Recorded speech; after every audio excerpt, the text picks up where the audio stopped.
Green Arrow 39, Colin Kelly and Jackson Lansing, and Marcio Takara is the artist on this one.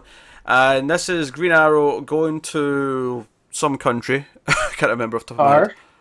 Vicar, there you go. Well, they're the children of Vicar. Yeah. So I don't know if that's a thing or if that's where they are, but it's one of these, it's supposed to be like Afghanistan, but they don't call it that. Yeah. It's the DC one. It's called Rapistan. Rapistan. There you go. Yeah. Okay. It's one of those places in the DC, kind of like they did with Kandak, which is like vaguely Middle Eastern, Iraq. So Green Arrow lands here to try and give aid because the food supplies that are coming in aren't getting here. So and this war between the warlords is like everything's happened and blah blah blah. No one knows what's going on. He drops in the food, and then he's attacked. He's told that this is not to be here. And the plot eventually becomes that all the children have kind of become the villains and the warlords, and they're controlling the place.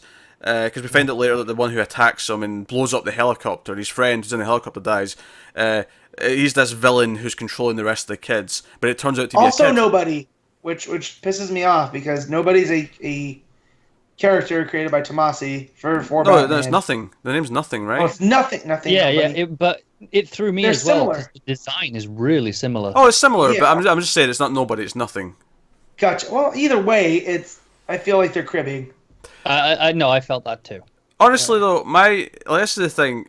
I don't necessarily think the story here is that bad. My problem with this is just how damn wordy it is. Well, yeah. The amount of narration boxes on each page were just like, come on, you can condense this. Yeah, I started reading this earlier in the week, and then I was like, this is not doing it for me, and I put it down, and I didn't finish it till this morning, right before we recorded, and I just... Because the art's pretty good. Obviously, Takara's a pretty good artist, but fine. So much of it's covered up with the boxes. Yeah. I really like the touch with the language swapping and how they denote it with the slightly different color, and they got the symbol in the corner. It's the new Superman version of that where they do the colored. They don't exactly tell you here though, like they do in New Superman. Actually, you kind of have the Arabic script. I do actually kind of wish it was even more of an obvious color because it's more of a brown. It is. It's subtle. It's like a brown and then the black. Yeah. People might have thought I was blind if they looked at me because I pulled my comic super close to try to tell, what color it was. Because far away it looked black and I couldn't tell. But I didn't feel like this was Ollie, even through everything he's been through. This felt like a different character that just happened to shoot her. And then I was like, is this taking place currently? Is this like post year one? I have no idea. Felt different. Well, because he references Dinah multiple times. So. Then exactly. Yeah. So I'm sure he mentions early on that this is right after the trial. Maybe he does, yeah. I think he says, "Oh, sorry, I know I left right after the trial, but this is something I have to do." I don't know. I feel like mercy, guys. I do wonder though. I wonder if this was written a while ago, and then they just put in a few lines of dialogue to make it be set after everything this just happened.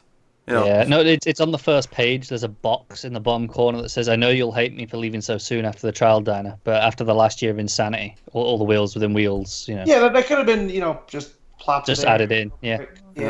But it's one or two boxes, right? I mean, it's It's just the one box that says it. That's easy to add. Well, I'm excited for the Bensons taking over in a couple issues. I'll say that. I tell you, I like the idea that again, this is fallout from things that happen in the Deathstroke run. I like that concept of, there are consequences to what he's been doing. Because he comes in and he takes out the leader of this rival tribe, and then it goes into chaos, and then that's how the kids take over. Because you have the kids that it seems like the parents, like Temple of Doom style, are like, oh, we need to find the kids, but then this one guy's like, oh no, I know where the kids are.